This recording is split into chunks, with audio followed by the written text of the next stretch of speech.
before we get started, what we'll do is we'll have each of the panelists, I guess you guys have to share microphones there so you can kind of lean over when it's your turn, but we'll have each of the panelists, starting with Brandon maybe on this side, and if you were just sitting here in the last presentation, you got introduced to him, and you may have been introduced already to some of the others, but real quick we'll go through kind of who you are and kind of what your role is too. Yeah. My name is Brandon Kelly, as you probably just heard. I'm the CIO for American Municipal Power. My name is Scott Dennull, and I'm a 27-year IT exec with immense information infrastructure experience. Ronnie Troy, I'm a senior systems engineer. My name is Ronnie Frames. I'm the Vice President of Network and Cloud Infrastructure for BPM. Jared Stanley, with Cisco as a business specialist. Prior to Cisco, as EVP of Product Strategy for $300 million hosting company, which was acquired. And Brandon, I know when you went through your last presentation there, you talked about kind of the environment you came into and the challenges. Did you run into that where you had certain groups just wanting to go do something before you got through establishing standards? Oh yeah, and I mean Scott comes from a utility background.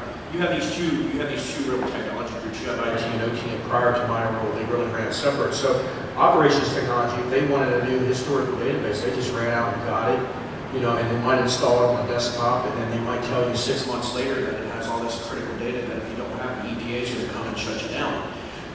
And so the first thing we did, well, one, you know, we made all these the first thing I did was try to make relationships with all these people and say, hey, listen, I want to hear your pain points. Why aren't you using us? Why do you do this? And then the second thing is we created a nice policy, and and it was endorsed by our CEO. So it's a technology purchasing policy. It's related to anything that's technology that's defined. And so you cannot introduce anything into our organization or purchase anything. It will not cut a PO for it until it has a certain level of approvals, including myself as the final person to approve it.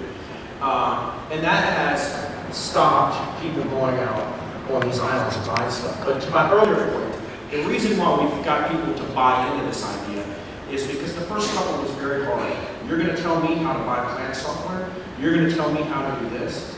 And I'm not interested in telling you how to run a power plant or function, but let me be a part of that. One, I have extensive experience negotiating contracts. Two, we might already have something that exists. And three, I want to make sure that the software we get to the point is future-proof. Can we back it up? Can we recover? Can we use business continuity? Once I got that, I got one or two under my belt, and then it's about everything we do is about delivery.